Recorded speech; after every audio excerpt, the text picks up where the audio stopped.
Yeah, I don't know how many actually.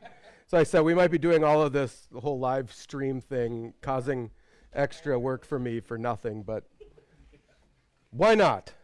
It's always worth trying something, right?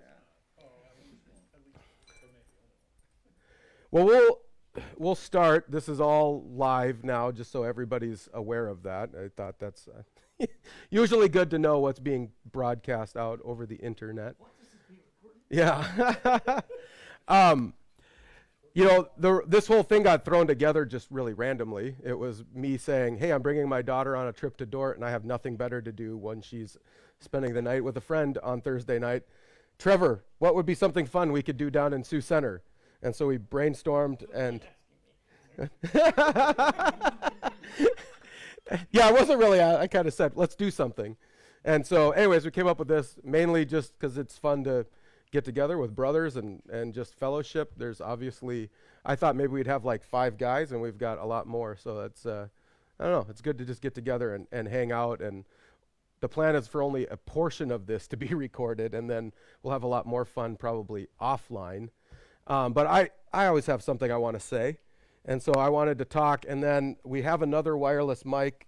Trevor will be in charge of that eventually. So after I'm kind of done saying some of my thoughts, then not necessarily like a Q&A. I'm not trying to be an expert, but just a conversation maybe for a little bit. And then we'll shut it off, and then we'll just hang out and fellowship. One of the things I was thinking about was talking about kind of how I kind of began my journey of wanting to see Reformation in the CRC. And a lot of it started at a congregational meeting that we had at one of my former churches. And I was a young guy there, and it was actually my first congregational meeting I was at after being a youth director. I'd been youth director for like 3 months, and they were voting on whether to allow women elders or not in the church. And I remember sitting there listening to the conversation, and the most repeated phrase I heard was, well, we don't know if this is right or not, but a bunch of really smart people in the denomination say it's okay, so we might as well just go with it. And I remember hearing that over and over and over and over again, and eventually that's what carried the day. That was the vote. It wasn't like a theological argument. It was like some really smart people think this, some people in the denomination think this is okay, so we should just trust them. And we can't really argue against it, so we'll just trust them and go down the road. And I remember, for one, I didn't say anything in that congregational meeting, and I went home very convicted that I kept my mouth shut because I was worried about my position.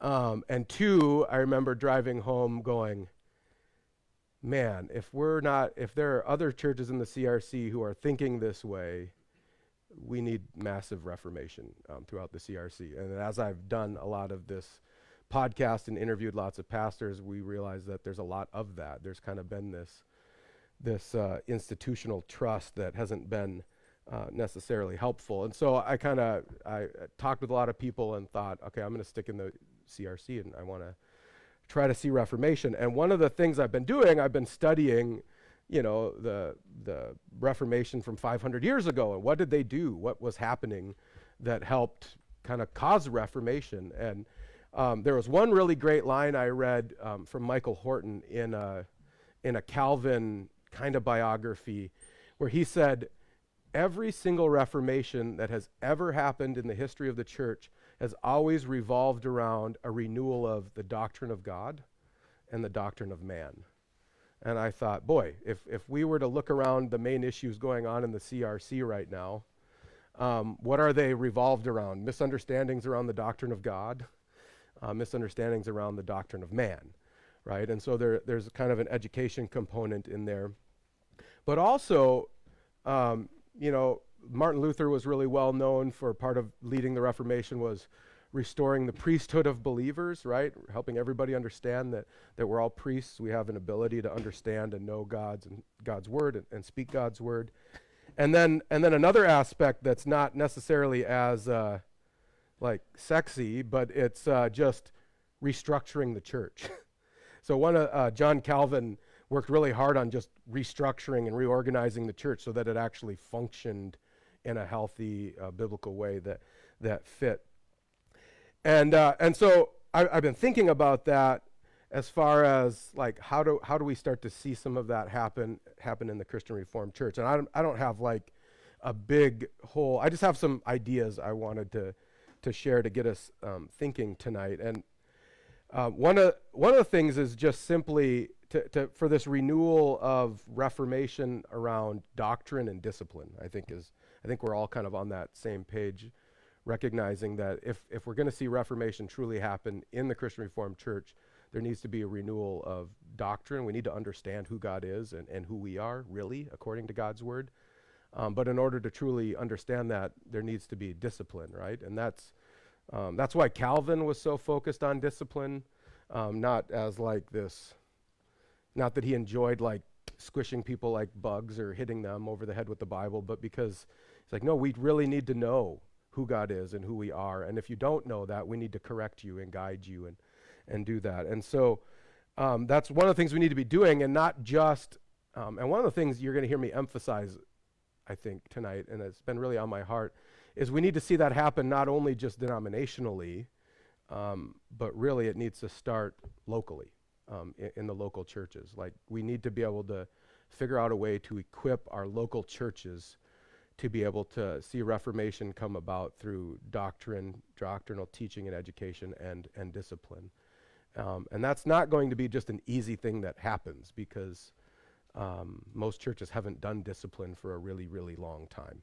And so when you start talking about it, I just had a conversation about that this last week, and all my counsel's like, oh no. And it's like, okay, we got to keep working through this, but we have to be able to come to that point where we're going to do discipline. And so we need to start working on that locally. And one of the things that jumped out at me, I read an article by Branson Parler. I don't remember how long ago that was. 6 months ago. He is an article called "One Question Churches Must Ask," and what he was saying is, he's saying that a lot of Christian colleges, thankfully not Dort, but a lot of Christian colleges are shrinking right now, and a lot of seminaries are shrinking, right? And I know we're experiencing this in the CRC right now, where there's a ton of vacant churches and not solid pastors to fill them, right? So I know a lot of churches that are vacant and really struggling to fill their pulpit. And he's saying, and Branson Parler was saying, part of that has been because churches have said, well, we'll let the denomination raise up our leaders for us. We don't have to do that here.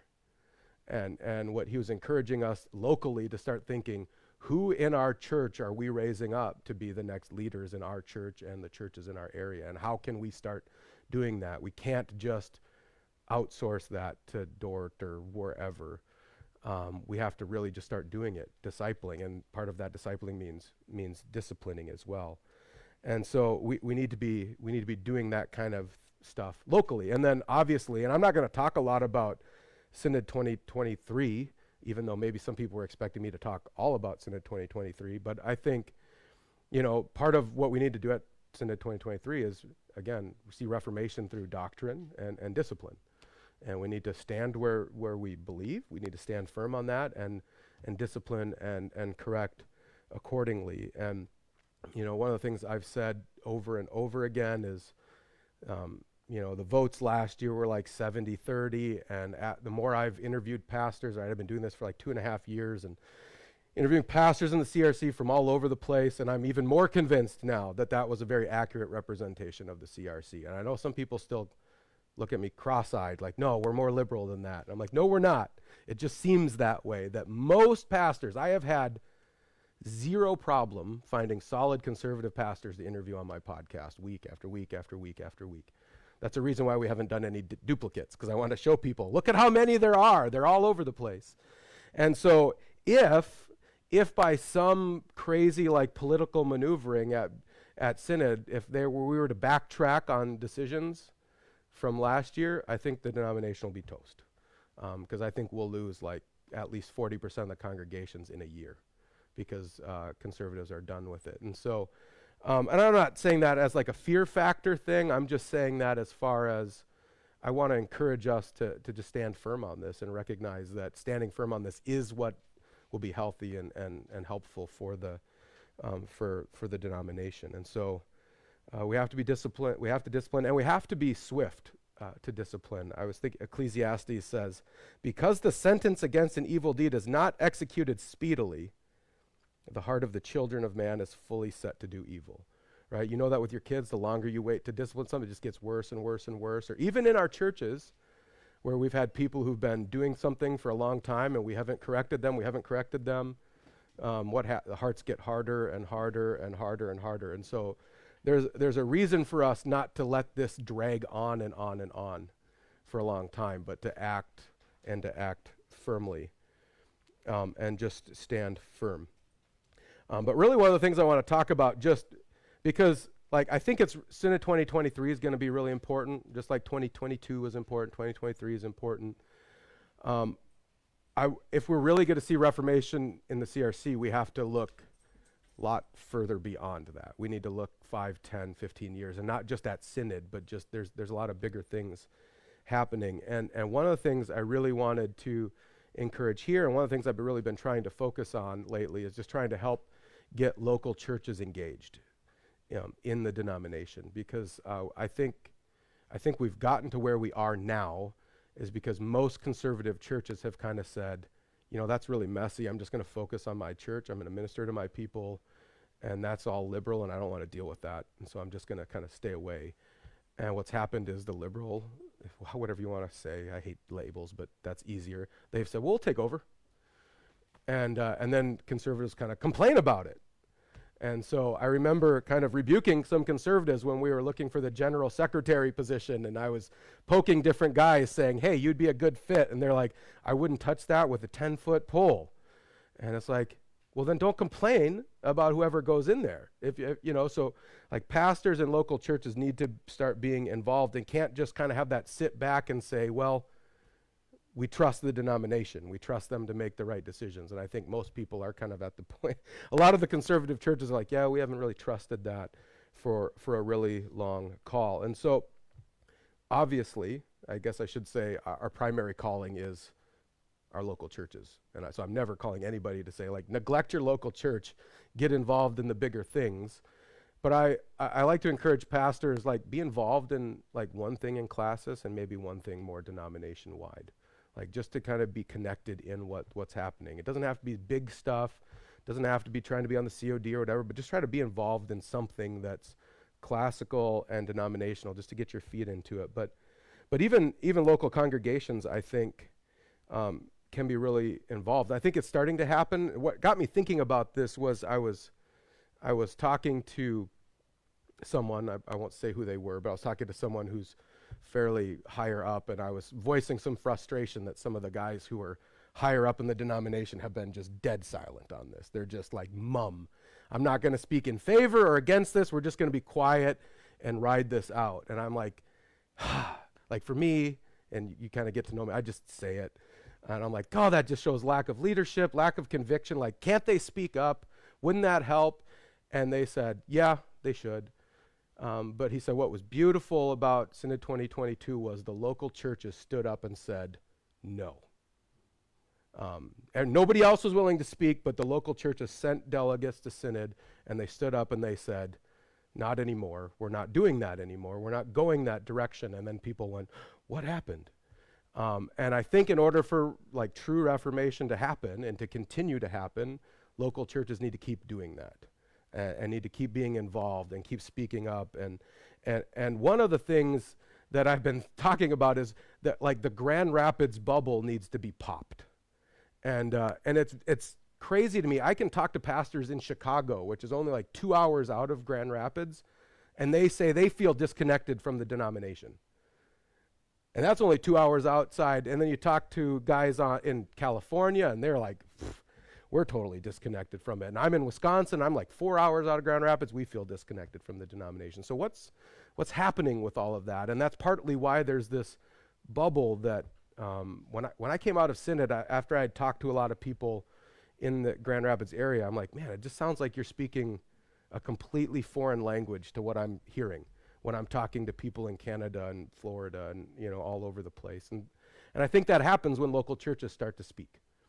And they start to say no, this is actually not where we're at. And no, we disagree with some of these kind of positions, and try to speak up more and more. So So I'd like to see that, and I think it's starting to happen. That's one of the cool things. Like as I've talked to some people, there's some people who are like wholehearted supporters of Abide, and there's other like Orthodox people, or however you want to call them, that are like, we're a little uneasy about Abide. We're not really quite sure about them. They I don't know. They're just really uneasy. So I've been talking to some of those guys, and it's like, we're not Abide's not some like secret society kind of. It's just really like a bunch of, it's such a grassroots, disorganized, like it's so disorganized.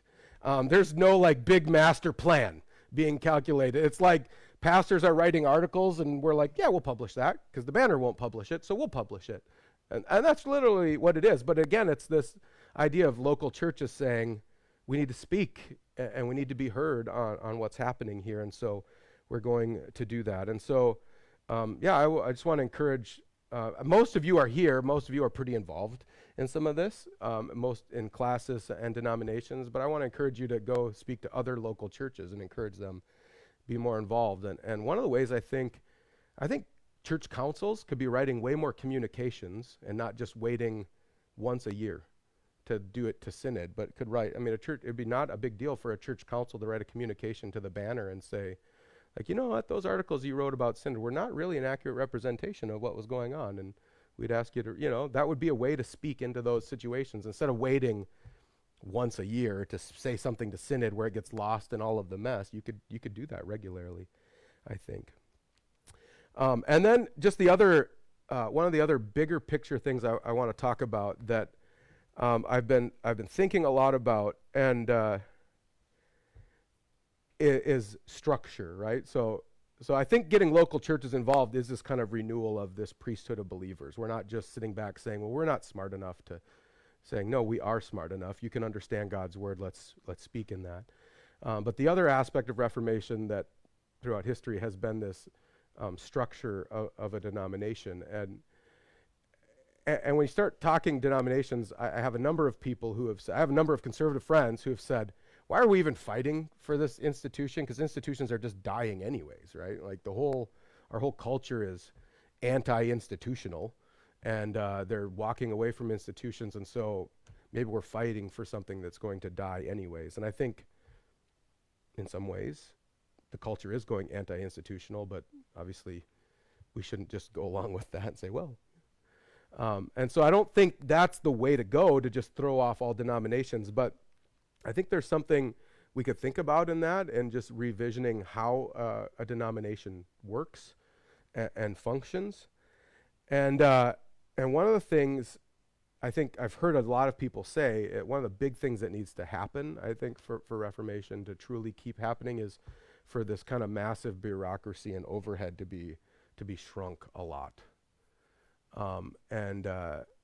Because like it's just, that's part of that disconnect from the local church, I think, is because there's this big thing here and they're all talking to each other, but the local church hasn't really been involved in that. And so it's this big bubble that if that needs to shrink. And just on a practical level, like budget wise, it's going to have to happen, I think, for the CRC to survive.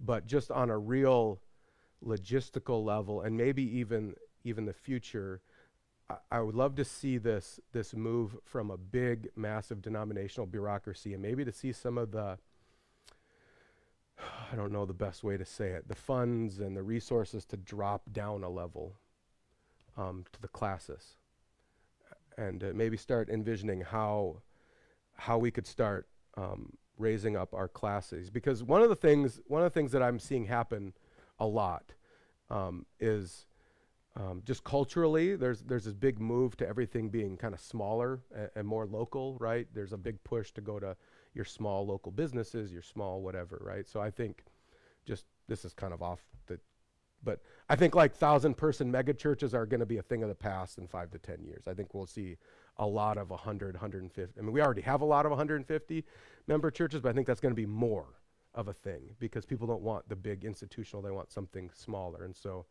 I think we just need to plant churches. But as we look at things becoming smaller and more local, there's actually a lot of really good benefits to that would actually go against some of the struggles that we're feeling in the denomination. When you get more local, there's more accountability, right? There's way more accountability on a classical level, and we're experiencing that. On a denominational level, that's really hard. When funds are getting sent to the denomination, how do we hold them accountable for how they're using this money? Well, if that money was staying more in classis, we could have more accountability on that. If we stay more local, you're more connected with the churches and with the needs of those churches, and so you kind of lose some of that disconnected, kind of a bubble type of a feel. You understand, the ministry context and stuff, and so I don't know what this looks like. It's just kind of like a bigger picture thing to kind of cast vision and to maybe start a conversation. And there's a lot of ways you could do that. But that was one of the things I wanted to just kind of dream about and throw out there is like, what if we lowered the number of denominational employees and increased, which would be from 0 for most, classical employees.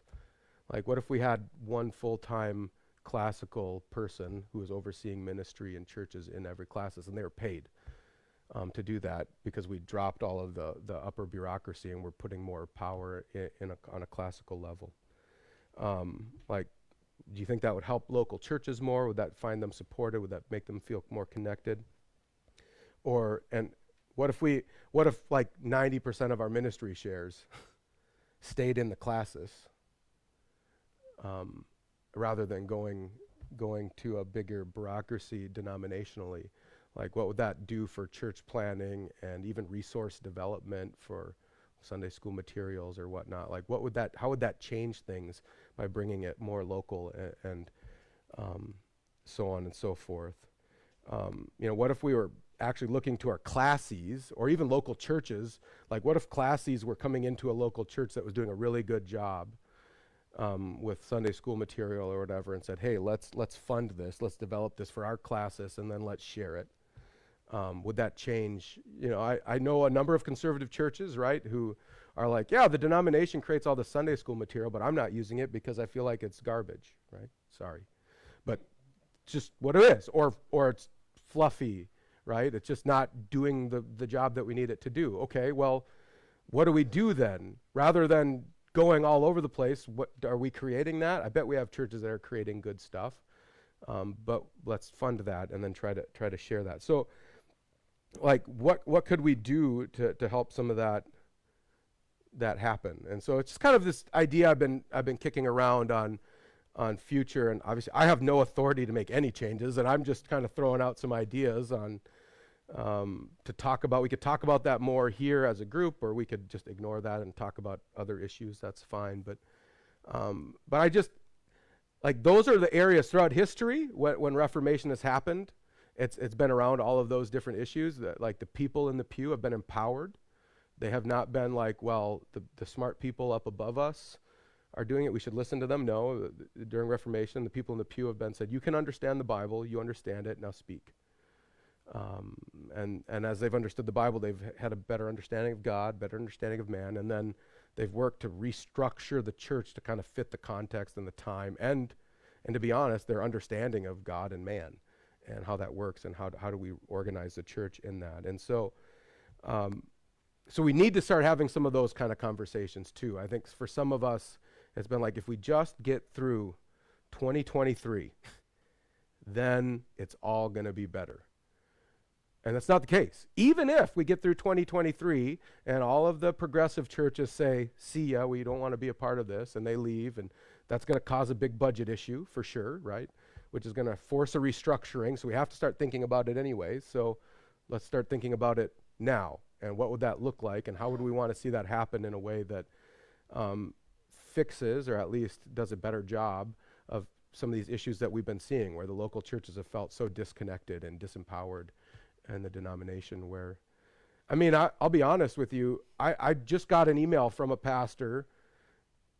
I'm not going to say where he's from because people probably figure it out. But anyways, I got an email from a pastor recently, and he said, I just assumed 2022 was an anomaly and that it's just going to get overturned in 2023 because I think we're just super liberal, And I'm like, yeah, so there's so many people who are just haven't been involved or connected with this kind of grassroots thing that's been happening, that they still feel like the denomination's a lot more liberal than it actually is. And I think it's probably because of some of the publishing and stuff that's going out kind of pitches us in a different light than we really are. And so I'm wanting to say, like, we need to obviously stand firm in 2023, but we need to start thinking longer, and it's going to be a longer process. And so Matt Hahn and I had that conversation a few years ago. Like, we need to pull up from the 5,000-foot view of, like, get through synod to the 20, 30,000-foot view of, like, what's our bigger picture of where we're going. And maybe churches need to start writing some overtures and whatnot to start bringing us in that direction. So that's what I think. That's kind of my bigger vision. That's one of the things I just wanted to say. I thought, oh, it's kind of fun. We're down here. What do I want to talk about? Well, I've been wanting to talk about local churches being empowered, speaking up, getting more involved in the fight, because I think that's really what is going to have to happen if this is going to keep going. Otherwise, we'll have a couple big wins, and then I think we'll probably, if these things don't happen, or things like this don't happen, we'll probably end up just like the Methodist Church, which had a good Orthodox decision, and then they left. And then the Orthodox all left the denomination, and left all the resources and everything, and they're trying to. Mark Tooley, I'm sure he doesn't watch this, but he was like, "It's still a win," and I'm like, I have a hard time seeing that as a win, right? I think, and I think it's because they didn't look long term and at what real changes need to be made in order for that to keep going and for us to keep raising up leaders, because that's really one of the big struggles we're having right now. I mean, Calvin Seminary is way down low. The seminary students are way down. And like I said, I was hoping I'd get the numbers when I came here on how many vacant churches we have right now, but there's a lot.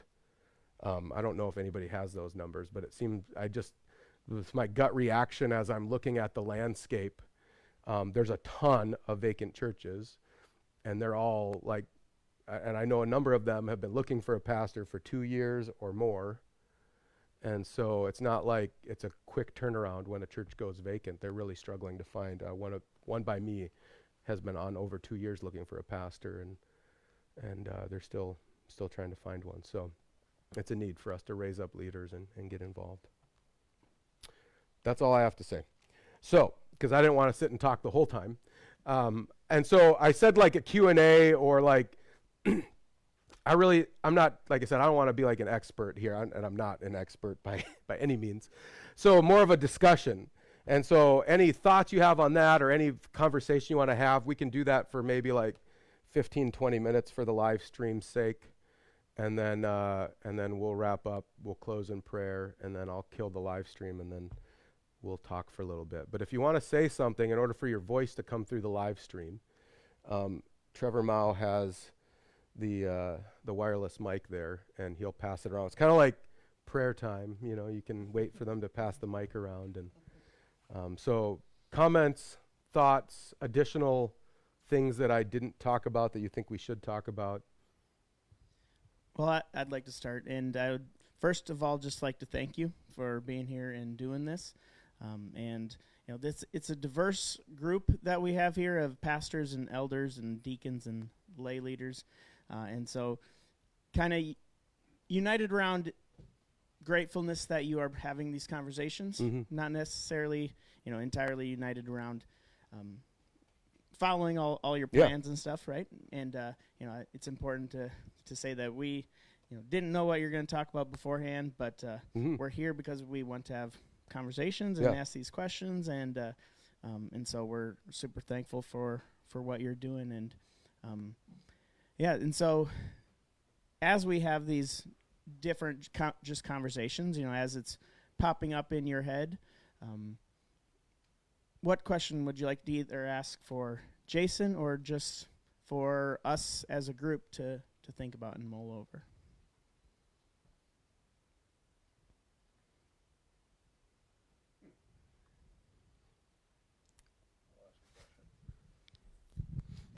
So having served as an elder in a local congregation, one of the things that I see as a struggle is empowering the elders that are not pastors, right? As a denomination, as Dutch Reformed people, we fall into you know, what Kevin DeYoung often describes of as serving in Orange City, people still referred to him as Domine, as Lord. He wasn't seen as the first among equals. He was seen as someone who walked on water, who was untouchable. One of the things that I think we need to do a better job of, and maybe as pastors be more cognizant of, is how do you empower your local eldership to take action and ownership within your church? Yeah, I 100% agree. I think that's on us pastors, I would say, because we have a tendency to just kind of step in. I was just talking to Kurt about that beforehand, the struggle of being a pastor, and especially so like I'm in a church revitalization, and when I first got there, it was kind of like, so this needs to get done, pastor. and pastors could fall into the habit of picking that up all the time, and that what that actually ends up doing over time is just disempowering the elders and the leadership, because you just keep telling them over and over again that, you know what, it'll be better if I take care of this, and so don't worry about it. And so one of the struggles is when you're moving from that place to a place of empowerment is a really difficult period of where the pastor says, okay, so who's going to take charge of this? Nobody? Okay, then that's going to die. And and you have to do that for a while. And you have to, I think pastors need to work on, you don't just kill everything. You kind of walk alongside, and you would be surprised. Here's one of my favorite stories from, so those of you who are getting to know me probably recognize I can be fairly intense. You know, I can be kind of laid back, but when I'm going, I'm intense. And so when I first started in youth ministry, I was very intense, and I just transferred out of, I'd been a supervisor in a factory, and we were really just getting the job done. And then I was running my own business, and we were just getting the job done. And so I got into youth ministry and got some volunteers, and I'm like, get the job done, and here's what we're going to do, and here's all these big dreams, and no, get it done. And I was chasing them with a whip, and we were doing tons and tons of things. And I had this meeting about 2 years in where I sat them down, and I'm like, you know what, you guys, this is so bad. Don't ever do this. Like, you guys are not like very committed. You're kind of like, I shouldn't have to be like hammering you all the time to be at these things. You guys should be way more. And my close friend, like my best friend, is like weeping, and he's like, what are you? And I remember thinking, oh my goodness, like I'm treating you guys like, not like humans, I'm treating you like tools for ministry. Like, I need you to get the job done that I want done, and so you're going to do that. And so what we did, we killed every single program in our youth ministry, except for one. And we just let it hang there. And I said, I'm not going to start anything. We're just going to kill it all. We're going to do one thing, take it easy. And 2 years later, we were doing more than we were before, and everybody was excited and passionate about it. Because it wasn't me telling them what to do. It was them saying, hey, I'm really passionate about this. Can I do that? Yeah, go do that. And then somebody else, hey, I'm really passionate about that. Can I do that? Yeah, go do that. And we were doing way more. They were all excited, and I didn't have to chase them around with a whip. And so there's a point where it's really healthy for churches to just let stuff die, and it's so hard because every program has like 20 years of history, and someone's grandma started it, and it had this, you know, and so it's really, really hard, and yet I think we need to let it happen, and then we need to, pastors need to be looking at our elders and our deacons, trying to figure out what they're passionate about, where their gifts are at, and trying to shepherd them into that. So.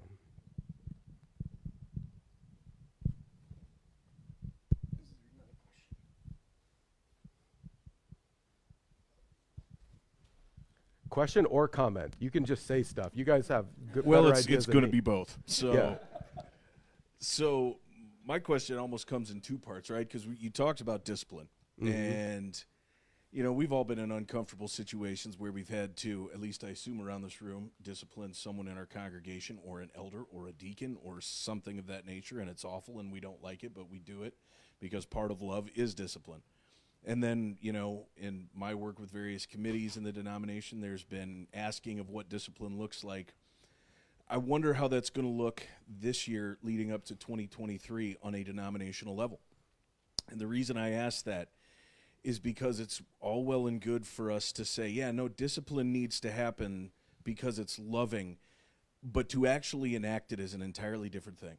Yep. And so the question is, do we have the fortitude to have the necessary steps to do discipline on a denominational level? And the statement is, I sure hope we do. Yeah. Because if we don't, you're exactly right. Like you were saying earlier, this denomination will implode. And I don't think it'll explode. It'll implode right on the Grand Rapids bubble. And it will divide, and it will be a problem. But I think that the other statement is we have to be aware of a very sneaky tool that is out there in the grass, which is this idea of we have to be united in order to preserve God's kingdom. And while unity is extremely beneficial and needed for God's kingdom, it cannot come at the sake of biblical truth. And I think what we're going to experience when it comes to the issue of discipline is you're disciplining where you are fracturing the body. That may be so, but I would rather stick with our creeds and our confessions and the biblical truth on which we rest our faith than be united and be wrong. Yeah. And I think we all need to have that same mentality going into Synod 2023. We can't risk our biblical truth for the sake of unity, and we have to be willing to discipline when necessary and take those steps. Yeah, 100%. And I think two things. One is what I've been trying to say, and it's actually the same thing. I've been accused of being like against the Reformation, which is kind of funny, but it's the same thing that Calvin and Luther said. They actually said, we're not dividing the church. The church already was divided. You guys divided. You wandered off a long time ago. We're saying we're standing here where we've always been. And so, like, nothing in 2022 changed, right? I know people want to say that, but all we said is, this is what we've always believed this word to mean. Always. Nothing has changed. So they have divided themselves from us, and I don't think we need to feel bad about just calling it out. And discipline actually is never causing division. It's just pointing out the division that's already been there. Even when you're disciplining a single member, you're saying you've wandered away from the fold. And we're just making that clear that you've wandered away. And now we want you to come back. Please come back into the fold by repenting. And so that's one thing. But also for Lent, I don't know why I decided to do this, but I'm preaching through the book of Malachi, which is, I think every delegate to Synod needs to read the book of Malachi before you go, because it's really convicting. Because God looks at the priests in Malachi and he says, I gave you a job to do, and it was going to bring life and peace and holiness and righteousness, and you failed. You haven't disciplined the people. You have profaned my worship. You have actually caused people to go into sin. When I gave you the job to turn many people away from sin, you've caused people to go into sin. And you know what God says to them? I'm going to take you, and I'm going to take the poop of your offerings, and I'm going to spread it all over your faces, and I'm going to throw you out on the dung heap outside the city because you have failed. Now, but that should cut us too, right? We're not just looking at everybody else. We're saying we're part of this denomination that has failed to do discipline and correction, and we've just kind of sat back and said unity, right? Or peace. When there is no unity, there is no peace. And I think we're under that same judgment if we don't stand up and stand firm. So I've been convicted over and over and over again throughout Lent. But I think we need to be careful. I guess as I was listening and you were talking about the foundational things that brought about the Reformation, the thing that kept coming back to my mind, we talked about doctrine, we talked about the doctrine of man, doctrine of God, those foundational things. And then I look and I say, we spent time in studying God's Word, and we created opportunities for people to learn more specifically those doctrines, whether that's the canons of Dort, whether that's the Heidelberg Catechism or the Belgic Confession, and we spent time in those, and now we believe in them. Do we use them? And are we foundationally structuring ourselves, teaching and guiding in those doctrinal foundations, and not saying, well, that was good then. Well, that's good now too. Yeah. And how do we as pastors, as elders, as deacons, as leaders, how do we structure that to move forward in teaching, using that as that place of discipline, Mm-hmm. because you agreed to this. This is the structure you agreed to when you said, I belong to this community, this covenant. Mm-hmm.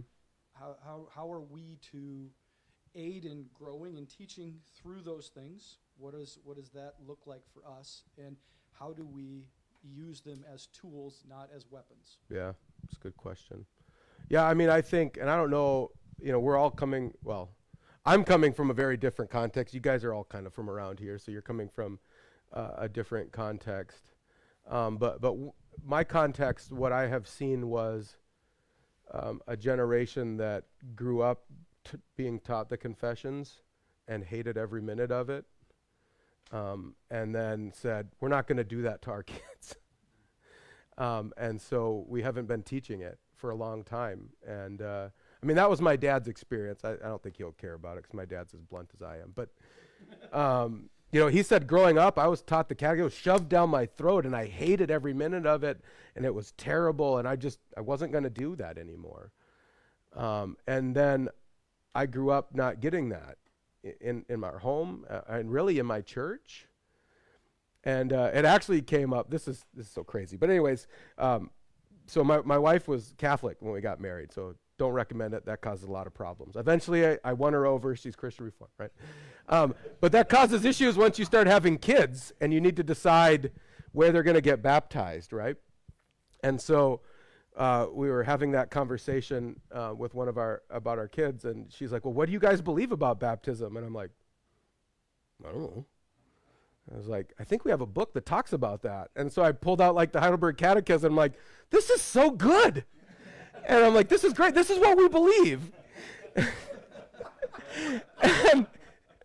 I was like, but I remember thinking, why wasn't I taught this? Like, this gave me all the answers that I've wanted, and it's so good. And there's even like Bible references down here that I can make sure that it's right. And I remember thinking, this is crazy. And so, and it's one of the things, again, this thing that I'm noticing, a lot of, there's another generation that's rising up saying, like, these confessions are really good, and we need to use them, and we need to teach them, and we need to figure out how to just disciple our people in them. And another interesting thing is I've been interviewing all of these pastors, a lot of them did not grow up in the Christian Reformed Church. And they came to the Christian Reformed Church because they loved our confessions and our doctrines. And so they're saying, well, this is really good. And it's those who kind of grew up with it being shoved down their throat that were like, that's not that good. And I don't think it was, my response is usually, I don't think it was actually just shoved down your throat. It was taught to you by someone who didn't really love it and really didn't believe it. If you have somebody who actually loves this document and what it believes and can help you understand it, I don't care how old you are, it's really good. So like we use the Heidelberg Catechism still for our evening devotions around supper with our kids, and we go through it, and sometimes the conversation, my kids are like, well, that made me think of, I have no idea why that made you think of that, but we'll talk about that, and we have really great conversations. So I think we need to reestablish some of the teaching through our confessions. Now I say this, I would love to see second services I'm in a church that doesn't have a second service, so I kind of sound like a hypocrite, but I'm a fan of the second service and the teaching through the confessions. Yeah, yeah. And so I think we could revision the second service a little bit and make it something different, but still teaching and discipleship around the confessions. But we read a portion of the confession. My church is not, nobody in my church grew up CRC. We're a church plant in a Catholic neighborhood. And so everybody grew up Catholic. And so they have when I got there, they had no recollection of a Heidelberg Catechism, Belgic Confession, nothing. And so we just take a portion of the catechism and we just read it every Sunday, and I teach on it for a little bit, and then we move on. And I try to kind of tie it in with my sermon, but sometimes I'm like, I don't know, we haven't talked about this one, and so we'll talk about it. So I think we just need to get into those rhythms again and make it more a part of the life of the church. Just a comment. Yeah. The way you said rediscovering the catechism, these things, Trevin Wax has a book out, Thrill of Orthodoxy, talking about the wonder again, and just resonated. Yeah, that would be good. I haven't read that one yet, but I've heard it's really good. I just think I get excited. You can tell that already, but But I think that's something that we need. I think we need people to just fall in love with this stuff, to get excited about it again. It kind of wears off on people. Yeah. So one of the comments you made during the early part was about restructuring and kind of giving more power to the classes. Mm-hmm. My thoughts with that are, how do we also maintain the accountability doctrinally, denominationally? Yeah. Because you look at some other denominations out there that are maybe a little bit more regional, and this region and this region, they might be neighbors, but their doctrines are way different. Correct. Or even church to church, depending on their polity. So what would that look like with denominational accountability? Yeah, and I'm still like, these are all, I'm kind of this way. I just kind of throw ideas out there, and then I'm not even saying, I'm just wondering about, I'm not even saying this is the way forward, because I know there's some like, well, Grand Rapids East seems to have a lot of power and authority right now. Maybe that's not the way we want to go. And so I don't know. I don't have a clear idea on it yet. I mean, on one level, just requiring office bearers to hold to the three forms of unity, and actually requiring it and actually disciplining on that holds that level of accountability at. And I'm not saying even a big restructure of authority necessarily. I'm not saying that synod would have less authority than the classis. I'm just thinking resources wise and engagement and involvement. So and part of the reason why I've been thinking about this, I'm the chair of our classes renewal committee in Classes Wisconsin, and we've been kind of dreaming about what can we do as a classis to make sure we're supporting our churches. Because I don't know if it's the same with you guys, but for the most part, when we have churches that are really struggling in our classis, we don't find out until they're too far gone, right? You're coming in, you're trying to clean up. And so we're like, what can we do to be more proactive and just more helping our congregations, supporting pastors, supporting churches? How can we resource them? And some are like, well, the denomination does that. It's like, well, not great. And I have friends in the denomination. I'm sorry, I'm not trying to be a jerk. I'm just saying we have to rethink how we're doing things. Faith Alive is kind of dead, right? And so, what do we want to do to disciple our people? And if we could have that more on a classical level, that might help. Excellent. Before we come to another question that we have in here, I just want to make the statement that if there's anybody watching online that and you have a question, we'll try to catch that and maybe even answer that here. And so, Corey, looking at you, if you're watching. All right, here's the next question. I don't think it was another question, but it is a question, but it piggybacks on the one we just heard. And that is, do you think, and I don't know what's going on in your classes, but I've noticed it around here, do you think the move toward commissioned pastors, but probably even more so licensed exhorters, is moving in the more local direction or not? Yeah. Is that a step toward what you're talking about? I think that's helpful. We have a pretty, it feels like every classes meeting we're examining someone for licensure to exhort or commissioned pastor. I think that's a good thing, right? I think that's showing that we are doing a good work of raising up leaders. My worry, a commissioned pastor position is just kind of, we don't quite know what to do with it, right? It's always been this kind of position, like, are they ordained? Are they not ordained? And so my worry would be that people are choosing to go commissioned pastor route because that's like, well, I don't want to go to seminary. And so, but in a lot of ways, I think it is showing that there's this sign of us discipling. In our classes, it is. We have a pretty healthy leadership development network, and everybody coming out of that's getting licensed to exhort or commission pastor. So there is a pretty good pathway for leadership and kind of, yeah.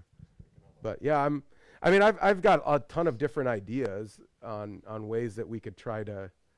I've talked about another crazy idea would be just making all of our denominational positions required remote, so that they have to function you can have someone functioning out of California and Florida and whatever, and that would force you to break the Grand Rapids bubble, and then you hold.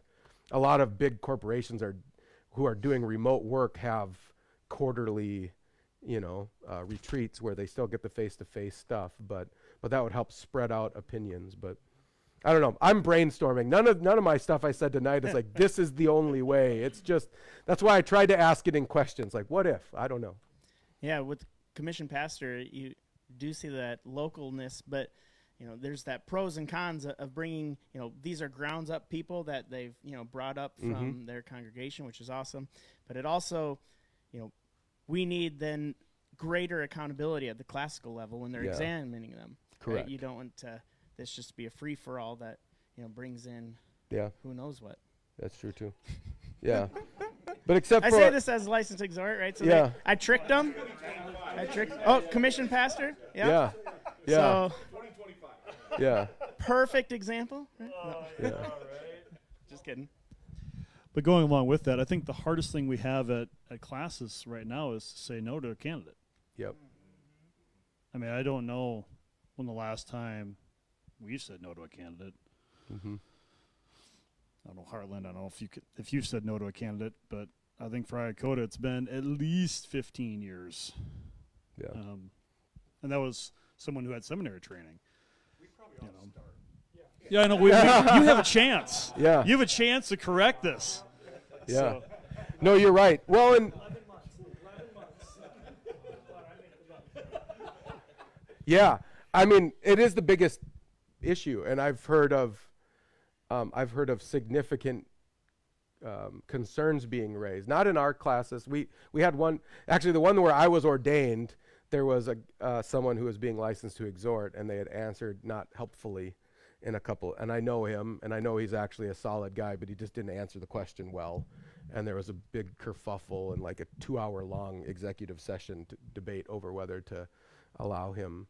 And so we've had a little bit of that, but they still passed him. So we've been talking about that a lot. And I've actually been talking with Susan LeClaire about it too, saying the difficulty with some of this is by the time we're examining someone to ordain them, they've usually moved their whole family. And her response was, well, churches need to stop doing that. I'm like, yeah, that's probably true. But like, it's really hard if you've already bought a house, you've already moved there, you've already moved your family, and then for classes to say, it doesn't seem like you're fit for ministry, that you're putting everybody in a really tough spot. So I think we need to rethink that. I have no solutions for that yet. I always felt like when we did examinations, we were just there to put a stamp of approval in what the denomination already did, in what the seminary did. You know what I mean? It's like we weren't in any way, we're just kind of going, okay. Yeah. Like that. I really felt that way. Yeah. And that's, again, what I'm saying with this empowering the local churches, because I've had that a number of times too, and where when you do raise a question or a concern, you say like, well, he said this. And I've heard of classes where it said, we asked him what the gospel was, and he said, love God and love your neighbor. And that's the law. That's not the gospel. How can we ordain someone as a minister of the gospel when they can't tell us the gospel? And people's response was, well, he passed seminary and he passed his whatever, his synodical exam, so who are we? And part of me saying when local churches need to be empowered is local churches can say, no, we are the ones who need to say no. And classes need to be empowered to do that. But I think we also need to not put everybody in such a difficult spot where you're like, no, you got to now resell your house or whatever. Like, we need to figure out a better strategy for this. So to kind of go along with this, what I am pretty recent out of being candidate and ordained, and I guess what I see is we need a stronger vetting process through the candidacy committee, partially, but then also the individual classes. Like in Classes Heartland, it's classical ministry leadership team. Maybe they need to be a little bit more robust on vetting people and preparing them.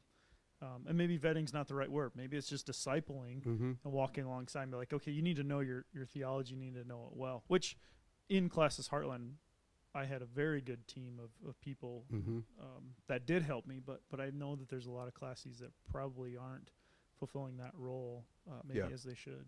Yeah, and a lot of the examinations that I've seen have gone poorly. It's because those who are kind of to walk them through their process of examination have dropped the ball and didn't walk with them through that, and they would have picked up some of those red flags. And so it's a lot of, I've told my counsel this too, like by the time I'm doing a profession of faith class with somebody, by the time I present them to classes or to our elders for approval, if they turn them down, I failed. So I'm meeting with every one of them, and if there's anybody where I'm like, I don't know if you're a Christian, I'm not going to say, well, let the elders decide that or not. We're going to have a deeper conversation. And so, I think if we can get people to be trying to pick those up and trying to clean that up before they get to classes, that's a big deal. And so I've been thankful. I've talked with Susan LeClaire not quite a bit, but a little bit about this. And they are working on trying to do some of that. They just put out a statement recently that I was really encouraged by, where they said we will be asking every candidate from here on out if they agree with what Synod 2022 did before we approve them. And so I was like, thank you. That's really good. I appreciate that. And of course, that's not the only issue, right? I mean, like I said, if somebody can't tell you what the gospel is, that's a bigger issue than whether you agree with Synod 2022. Yeah, absolutely. I also had conversations with Susan LeClaire, and I said to her, in a lot of ways, you might be the most important person in the CRCNA as the director of candidacy. But we have to, and she's excellent, but we have to support her, and the classes have to really step up to the task, and be vetting, and they can't fall all on this group, the candidacy community, as well. For sure. Yeah, I agree. Yeah, somebody had commented on the live stream that they would encourage us to embrace pastoral interns in our churches and more interns. And I think, it's another bigger picture idea of just how do we do seminary training? How do we train pastors for ministry?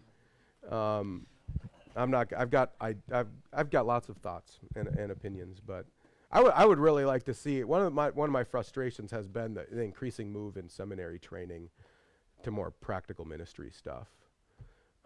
And then there's been less theological training to fit in the more practical ministry stuff, because pastors are saying, I get to my church and I'm not equipped. And I'm like, well, yeah, join the club. Nobody feels equipped to, you feel like a parent.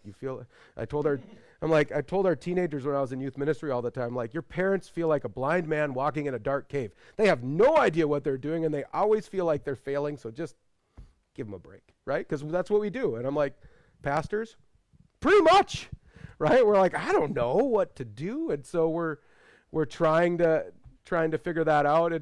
But I don't think the solution is to have less theological training. I think I would like to see it ratchet up the theological training and have more practical ministry stuff, because most of ministry you can't figure out unless you're just there in the trenches. It is really just baptism by fire. You just got to get thrown in and figure it out. Get called by someone to go and meet them at their bedside and figure it out, really. With someone who knows what they're doing. That's the internship part.